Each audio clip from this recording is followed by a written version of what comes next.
రోజు రోజుకి గోల్డ్ రేట్లు పెరుగుతున్నాయి. తాకట్లో ఉన్న బంగారానికి వడ్డీలు పెరుగుతున్నాయని టెన్షన్ పడుతున్నారా? కొమ్మూరి గోల్డ్ వచ్చాక ఆ టెన్షనే పోయింది. కొమ్మూరి గోల్డ్. దేశంలో చట్టాలు మారుతున్నాయి, ప్రభుత్వాలు మారుతున్నాయి, కానీ మహిళల మైనర్ బాలికల భద్రతా పరిస్థితి మాత్రం ఏమాత్రం కూడా మారడం లేదు. ఈ క్రమంలో అస్సాంలో ఒక అమానుష ఘటన చోటు చేసుకుంది. ఒళ్ళు గగురు పొడిచే ఒక భయంకరమైన సంఘటన జరిగింది. ఒక 15 ఏళ్ల మైనర్ బాలిక పైన ఆ బాలిక ఇంట్లోనే అత్యాచారం చేసి అత్యంత కిరాతకంగా చంపేశారు. ఎంత భయంకరంగా ఈ ఘటన జరిగిందంటే ఆ బాలిక మృతదేహాన్ని చూసిన ఆ పేరెంట్స్ కూడా అసలు గుర్తుపట్టలేనంత పరిస్థితి అయితే కలిగింది. ఇప్పుడు ఈ ఘటన దేశవ్యాప్తంగా కూడా వైరల్ అవుతుంది. చాలా మంది దిగ్భ్రాంతి వ్యక్తం చేస్తున్నారు. మహిళల భద్రత పైన ఒక చర్చ మరొకసారి మొదలైపోయింది. అది మహిళలు కావచ్చు, మైనర్ బాలికల భద్రతా విషయంలో ఇంకొకసారి చర్చ అయితే జరుగుతుంది. అసలు ఈ ఘటనలో ఏం జరిగిందో ఒక్కసారి మనం డీటెయిల్ గా చూద్దాం. సో ఇది వచ్చేసరికి కట్లిచెర్ర పోలీస్ స్టేషన్ పరిధిలో జరిగింది. అక్కడ ఐలోచారా అనే ఒక ప్రాంతంలో ఈ ఘటన అయితే జరిగింది. సో శనివారం రాత్రి ఈ బాధితురాలు ఆ బాలిక అలాగే వాళ్ళ ఫ్యామిలీ అంతా కూడా ఒక బంధువుల ఇంటికి విందు కోసం అయితే వెళ్ళడం జరిగింది. సో వెళ్ళిన తర్వాత ఆ బాలికకు సంబంధించి అక్కడ చుట్టాల మధ్య చిన్న గొడవలు వచ్చాయని చెప్పేసి ఆ బాలిక ఒంటరిగానే తన ఇంటికి రిటర్న్ అయిందని చెప్పేసి ఒక సమాచారం అయితే అందింది. దీంట్లో ఇంకా కన్ఫర్మేషన్ అయితే ఏమీ లేదు. సో అలా విందులో మాత్రం వాళ్ళ ఫ్యామిలీ మెంబర్స్ ఉన్నారు. బాలిక ఒంటరిగా విందు మధ్యలోనే ఇంటికైతే వచ్చేసింది ఒంటరిగానే. అయితే విందు పూర్తి చేసుకొని ఆ రాత్రే వాళ్ళ ఫ్యామిలీ మెంబర్స్ ఇంటికి రాగానే ఇల్లంతా చూస్తే రక్తపు మడుగులో అసలు చూడ్డానికే భయంకరంగా గగురు పొడిచే విధంగా ఆ రూమ్ అంతా ఉండడం జరిగింది. సో అక్కడే ఆ బాలిక మృతదేహం కూడా లభించడం, మొత్తం కూడా రక్తం ఉండడం, ఆ పేరెంట్స్ చూడలేకపోయారు. తమ పాపేనా కాదా అని ఒక్కసారిగా ఇదైపోయారు. సో వాళ్ళు అసలు తట్టుకోలేకుండా షాక్కి గురైపోయారు. అసలు ఏం జరిగిందో కూడా తెలియని పరిస్థితి. సో వెంటనే అక్కడ చుట్టుపక్కల వాళ్ళంతా కూడా గ్యాదర్ అయ్యారు. అందరూ కూడా షాక్ అయిపోయారు ఆ ఘటన చూసి. సో వెంటనే పోలీసులకు ఇన్ఫార్మ్ చేశారు.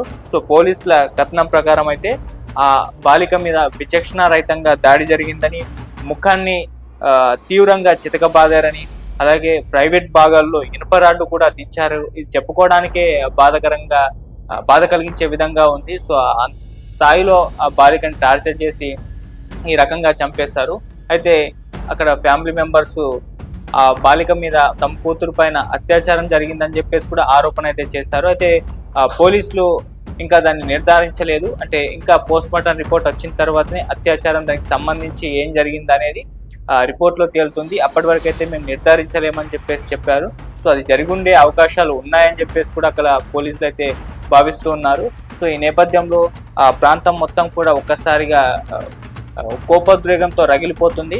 సో అంటే ఒక బాలిక పైన ఈ స్థాయిలో ఇంత కిరాతకంగా ముఖాన్ని చితకబాది అలాగే విచక్షణారహితంగా ఈ స్థాయిలో దాడి చేసి అలా చంపేయడం అనేది సో వాళ్ళందరిలో కూడా ఒక కోపోద్రేకాన్ని రగిలించింది. అక్కడ చాలా మంది పెద్ద ఎత్తున భూమిగూడి ఆందోళన చేస్తున్నారు. నేషనల్ హైవే 6ని అక్కడ టోటల్ గా దిగ్బంధనం చేసేసి ఆ రోడ్డు మీదనే రాస్తారోకోలు ఆందోళన అయితే చేయడం మొదలు పెట్టేశారు. సో ఈ నేపథ్యంలో పోలీసులు కూడా ఈ కేసుని ఇంకా వేగవంతం చేశారు ఆ దర్యాప్తుని. సో ఈ కేసుకు సంబంధించి 5గురిని అరెస్ట్ చేసినట్టుగా కూడా చెప్తూ ఉన్నారు. సో అక్కడ 5గురిని అదుపులోకి తీసుకున్నామని చెప్పేసి సీనియర్ ఎస్ఎస్పీ అమితాబ్ సిన్హా గారు అయితే ప్రకటించడం జరిగింది. సో ఇప్పుడు ఈ ఘటన చూసి దేశవ్యాప్తంగా కూడా నివ్వెరబోతుంది. అంటే మైనర్ బాలికల మీద అత్యాచారాలు రోజు రోజుకు పెరుగుతున్నాయని చెప్పేసి చర్చ జరుగుతోంది. సో అందులో ఈ ఘటన కూడా మొన్న రాజస్థాన్ లో చూసాం. ఒక బాలిక అలా బయటకు వెళ్ళింది, ఆటో ఎక్కి ఇంటికి వెళ్తా అంటే ఆటో డ్రైవర్ ఒక హోటల్లో ఇచ్చేసాడు. ఆ హోటల్ నుంచి ఇంకో హోటల్ కి అలా తిప్పి దాదాపు 30 మందికి పైగా ఆ బాలిక మీద అత్యాచారం చేసిన ఘటన ఇంకా మర్చిపోలేదు. అంతలోనే ఇప్పుడు ఈ అస్సాంలోని ఘటన ఇలా ఏదో ఒక ఘటనకు సంబంధించి ఒక మైనర్ బాలిక పైన అత్యాచారానికి సంబంధించి ఘటన ఒక వారంకి ఒకటో నెలకోటో రోజుకోటో వింటూనే ఉన్నాం. సో వీటిలో ఎటువంటి మార్పులు రావట్లేదు. అంటే చట్టాలు ఏదో బలమైన చట్టాలు తీసుకొచ్చాము, ప్రభుత్వాలు మారుతున్నాయి, కానీ వీటికి సంబంధించి అయితే ఎటువంటి రిజల్ట్స్ అయితే చూపించట్లేదు. అవి ఎలా కంటిన్యూ అవుతున్నాయో అలాగే కంటిన్యూ అవుతున్నాయని చెప్పేసి నెటిజన్స్ అందరూ కూడా వాపోతున్నారు. అయితే మరి ఈ ఘటన పైన ఇంకా దర్యాప్తు వేగవంతం చేయాలి, ఫాస్ట్ ట్రాక్ కోర్టులు ఏర్పాటు చేయాలి, నిందితుల్ని కఠినంగా శిక్షించాలి అని చెప్పేసి డిమాండ్స్ పెద్ద ఎత్తున వినిపిస్తుంది. సో మరి ఏం జరుగుతుందో అయితే చూడాలి.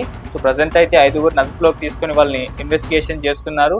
సో ఇంట్రాగేషన్ చేస్తున్నారు. మరి వాళ్ళ ఇంట్రాగేషన్లో ఏం తేలుతుంది, ఎవరు చేస్తారు ఈ ఎవరు ఇంత కిరాతకానికి పాల్పడ్డారు ఇవన్నీ కూడా తెలియాలి. సో అసలైన నిందితుల్ని పట్టుకొని కఠినంగా శిక్షించాలని చెప్పేసి, లేకపోతే ఊరుకునేది లేదు. అక్కడ ఆందోళన మేము ఈ విధంగానే